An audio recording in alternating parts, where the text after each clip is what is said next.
Halo buat anak ibu semuanya, bagaimana kabar kamu hari ini? Ibu harap hari ini kamu tetap dalam keadaan sehat.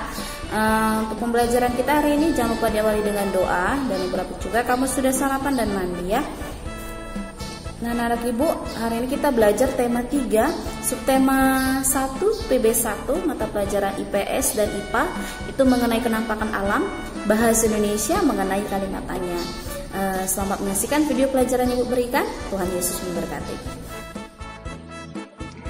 Lingkungan merupakan segala sesuatu yang ada di sekitar manusia yang memengaruhi perkembangan kehidupan manusia, baik langsung maupun tidak langsung.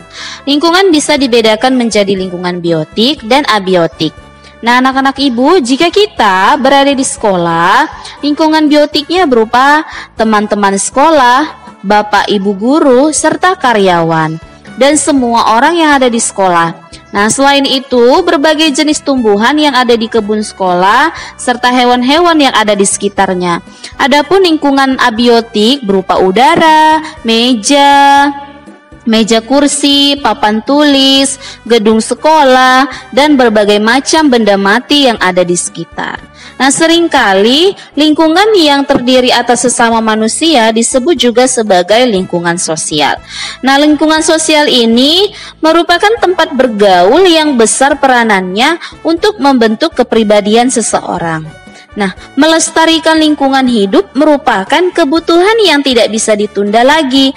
Melestarikan lingkungan merupakan tanggung jawab pemerintah, pemimpin negara, dan setiap manusia di bumi. Setiap orang harus melakukan usaha untuk melestarikan lingkungan hidup di sekitarnya sesuai dengan kemampuannya masing-masing. Jadi, sekecil apapun usaha yang dilakukan akan sangat bermanfaat untuk generasi berikutnya. Pemerintah terus berupaya untuk mewujudkan kehidupan yang adil dan makmur bagi rakyatnya. Usaha ini tidak boleh menimbulkan kerusakan lingkungan. Upaya pemerintah disusun dalam program pembangunan. Salah satu bagian lingkungan hidup adalah sumber daya alam. Sumber daya alam Indonesia sangat banyak dan itu semua memiliki manfaat bagi kelangsungan makhluk hidup. Nah, jadi sudahkah kamu merasakan manfaat dari sumber daya alam? Tentu sudah, bukan anak-anak ibu? Nah, itu yang sudah kita nikmati, baik sumber daya alam hayati maupun sumber daya alam non hayati. Nah, sumber daya alam hayati ini seperti perkebunan, hasil pertanian maupun hasil peternakan dan perikanan. Hasil-hasilnya sudah kita dimanfaatkan. Begitu juga non hayati seperti air, angin, tanah, dan juga hasil tambang. Kita telah merasakan manfaatnya. Lalu bagaimana dengan dirimu? Sudahkah kamu berupaya melestarikan lingkungan hidup di sekitar rumahmu? Ayo, wilayah tempat tinggal kita memiliki berbagai kondisi geografis dan karakteristik yang berbeda-beda. Nah, berada di daerah manakah kamu? Nah, sekarang kamu simak penjelasan dari ibu terperinci bagian-bagian dari kenampakan alam ya. Yang pertama, dataran tinggi. Indonesia merupakan negara kepulauan yang permukaan buminya terdiri atas daratan dan lautan. Wilayah daratan terdiri atas dataran rendah dan dataran tinggi. Keadaan wilayah mempunyai hubungan yang erat dengan kegiatan kehidupan penduduknya. Nah, daratan dan lautan merupakan unsur fisik, sementara kegiatan kehidupan manusia termasuk unsur sosial. Aktivitas penduduk di suatu daerah sangat dipengaruhi oleh kondisi geografi, terutama kondisi fisiknya, seperti kondisi iklim, permukaan daratan, jenis dan kualitas tanah, serta kondisi perairan. Nah, wilayah Indonesia pada daerah dataran tinggi terdiri atas pegunungan yang memanjang dan masih aktif. Perbedaan bentuk daratan dengan banyaknya pegunungan dan perbukitan menyebabkan Indonesia memiliki kesuburan tanah, udara yang sejuk, dan alam yang indah. Perbedaan bentuk daratan dengan banyak pegunungan dan perbukitan memiliki tanah yang subur dan udara yang sejuk, sehingga sangat diminati penduduk yang kegiatan utamanya di bidang pertanian. Sebagian besar penduduk juga masih banyak yang tergantung pada alam dan memanfaatkan hasil dari alam. Penduduk daerah pegunungan juga banyak yang memanfaatkan suhu udara yang sejuk untuk menanam sayuran dan tanaman perkebunan. Dataran tinggi biasanya dijadikan sebagai daerah tangkapan air hujan. Selain dapat memenuhi kebutuhan air tanah di wilayah sekitar, daerah tangkapan air hujan dapat mencegah terjadinya banjir pada dataran rendah. Nah, dataran tinggi biasanya ditumbuhi pepohonan besar dengan kondisi hutan yang masih terjaga. Hal tersebut berfungsi untuk mencegah erosi. Digunakan sebagai suaka marga satwa, cagar alam, ataupun tempat wisata. Nah, namun eksploitasi alam berupa penebangan liar tanpa memperhatikan upaya penanaman kembali dan usaha konservasi lahan sering menimbulkan bencana bagi penduduk di sekitarnya. Pembangunan villa dan pemukiman di daerah pegunungan juga telah mengurangi area resapan air, sehingga dapat menyebabkan banjir. Setiap pergantian musim, kita sering dihadapkan pada bencana. Banjir pada musim penghujanan dan bencana kekeringan setiap musim kemarau. Kita juga sering mengalami bencana tanah, longsor, kebakaran hutan, dan bencana lain yang diakibatkan kerusakan kawasan hutan lindung atau hutan konservasi pada daerah hulu. Nah, bagian daratan bumi banyak terdapat pegunungan, perbukitan, tanah yang subur, dan udara yang sejuk. Keadaan alam ini dimanfaatkan sebagai daerah pertanian dan perkebunan. Sebagian besar penduduk juga masih banyak tergantung pada alam dan memanfaatkan hasil dari alam. Penduduk daerah pegunungan juga banyak yang memanfaatkan suhu udara yang dingin untuk menanam sayuran dan tanaman perkebunan. Jadi, selain itu, bentuk dataran tinggi memiliki potensi menjadi daerah pariwisata. Nah, beberapa kawasan yang dijadikan tempat kegiatan wisata alam akan memberikan penghasilan bagi penduduk. Banyak daerah di Indonesia yang dataran tinggi dijadikan daerah wisata.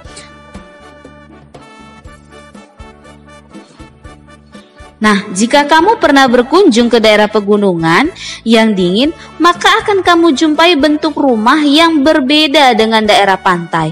Suhu yang dingin dan intensitas matahari sedikit menyebabkan rumah di daerah ini berventilasi sedikit serta atapnya terbuat dari seng. Nah, ventilasi yang sedikit mengakibatkan udara dingin tidak masuk ke dalam rumah.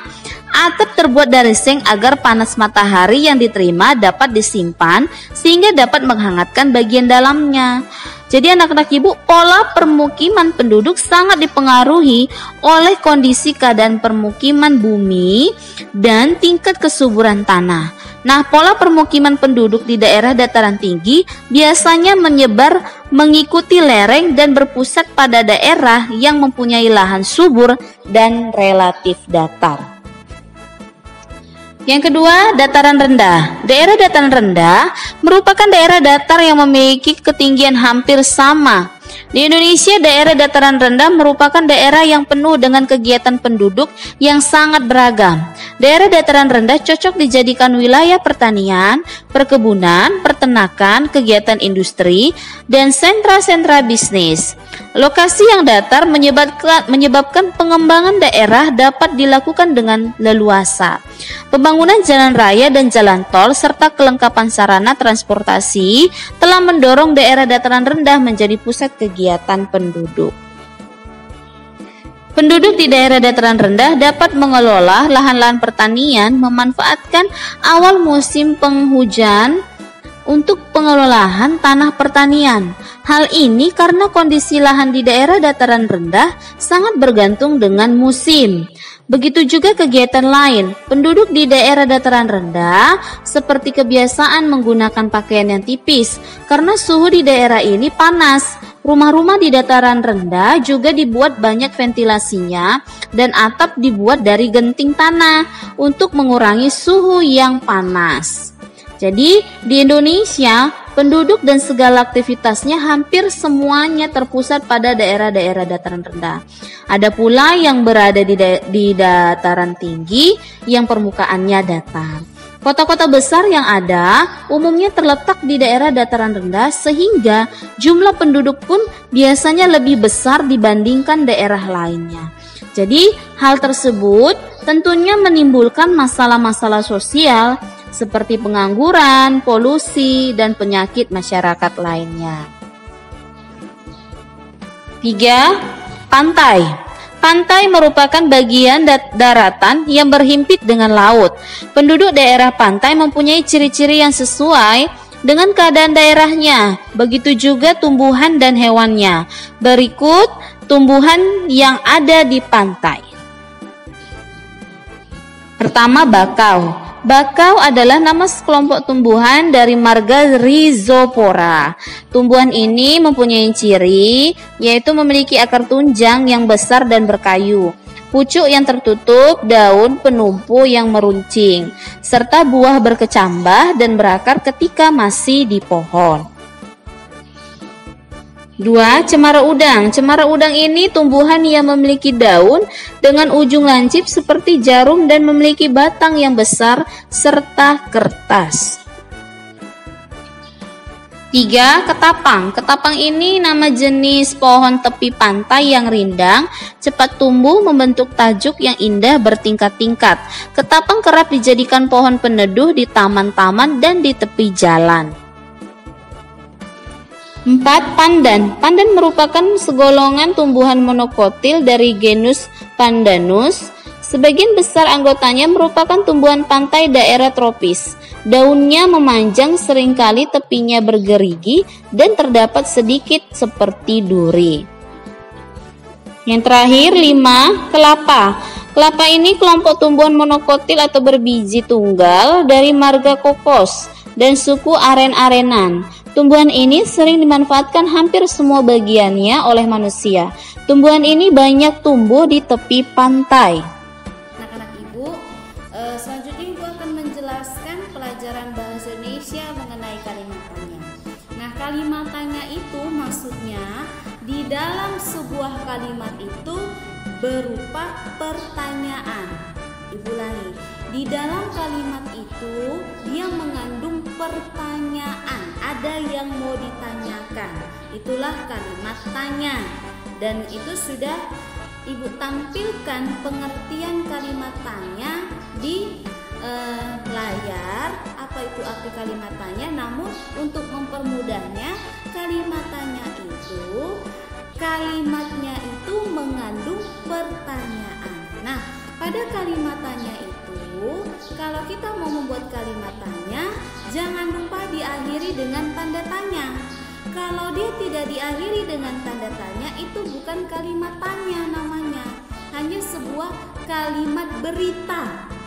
Nah, kalimat berita itu memberikan informasi. Jadi, di dalam kalimat tanya itu, dia memiliki kata tanya. Ya, pada kalimat tanya di dalamnya ada kata tanya. Kata tanya itu apa? Yang pertama, apa? Nah, apa ini dia menanyakan suatu keadaan. Yang kedua, siapa? Siapa ini menanyakan seseorang. Yang ketiga, kapan? Kapan ini menanyakan waktu. Yang keempat, di mana? Di mana ini menanyakan tempat, lokasi. Yang kelima, mengapa? Nah, mengapa ini menanyakan suatu kejadian berupa alasan. Yang keenam, bagaimana? Bagaimana ini menanyakan cara, proses. Lalu yang terakhir 7, berapa? Berapa ini untuk menanyakan jumlah. Nah, jadi kalau kita mau membuat kalimat tanya, ketujuh kata tanya ini pasti akan ada tercantum di kalimat tanya itu. Nah, pada kalimat tanya, kata tanya itu boleh posisinya di awal, boleh posisinya di akhir. Nah, ini Ibu berikan contoh, itu ada di hadapan kamu. Nah, kalau contoh yang Ibu berikan di layar kamu itu, kata tanyanya itu posisinya di awal. Apakah boleh di akhir, Bu? Boleh. Nah, misalnya gini. Andi terlambat datang ke sekolah. Mengapa? Nah, itu kata tanyanya di mana? di akhir kalimat. Boleh. Jadi kalau kita mau membuat kalimat tanya, pada kata tanya posisinya boleh di awal, posisinya boleh juga di akhir. Disisip di tengah juga boleh. Contoh yang diberikan tuh ada di awal kalimat kata tanyanya. Tapi kalau di akhir misalnya, Boni terlambat datang ke sekolah. Mengapa? Tanda tanya. Itu dia. Itu dipahami lagi. Ada kalimat tanya itu diakhiri dengan tanda tanya seperti contoh yang diberikan di layar, ya. Nah, Ibu harap kamu memahami pembelajaran kita mengenai kalimat tanya dan nanti di tugas juga berhubungan dengan materi kita. Semoga kamu dapat menyelesaikannya, ya.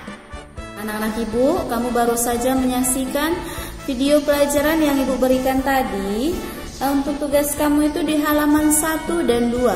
Halaman 1 dan 2 itu mata pelajaran IPA. Itu ada wacana padi adalah tanaman yang sangat penting. Itu pelajaran IPA. Lalu soal itu ada di halaman 2. Jawablah pertanyaan berikut 1 sampai 5. Ya, itu untuk IPA. Lalu mengenai bahasa Indonesia di halaman 4. Di halaman 4, ayo amati gambar berikut. Itu ada 3 gambar. Gambarnya tidak perlu kamu tulis ya, tapi wacana tadi kamu tulis. Gambar tidak kamu tulis, kamu amati 3 gambar itu. Lalu kamu membuat 5 pertanyaan sesuai gambar yang di atas. 5 pertanyaan sesuai 3 gambar yang di atas ya. Itu untuk bahasa Indonesia. Untuk IPS itu di halaman 6. Di halaman 5. Ayo berlatih, bacalah teks berikut dan isilah tabelnya. Itu di halaman 5. Ada wacana mengenai pantai, dataran tinggi, dataran rendah kamu tulis. Lalu mengenai tugas itu di halaman 6 soal ya. Ada pantai, dataran tinggi, dataran rendah. Lokasi, kalau pantai lokasinya di mana? Kalau dataran tinggi lokasinya di mana? Dataran rendah lokasinya di mana? Lalu ciri-cirinya, ciri-ciri pantai bagaimana? Ciri-ciri dataran tinggi bagaimana? Ciri-ciri dataran rendah bagaimana? Nah, Bu, apakah boleh tidak sesuai dengan kolom di halaman 6? Boleh. Kalau kamu urutkan per poin, misalnya pantai, di bawahnya lokasi, baru ciri-ciri, sumber daya alam, manfaat, mata pencarian penduduk. Nah, baru di bawahnya lagi langkah dataran tinggi, lokasi, ciri-ciri, sumber daya alam dan seterusnya. Boleh seperti itu, tidak perlu pakai kolom pun boleh ya nak ya. Demikian pembelajaran kita hari ini. Jangan lupa diakhiri dengan doa. Ibu harap kamu dapat memahami pembelajaran kita. Tetap sehat, tetap semangat. Tuhan Yesus memberkati. Shalom.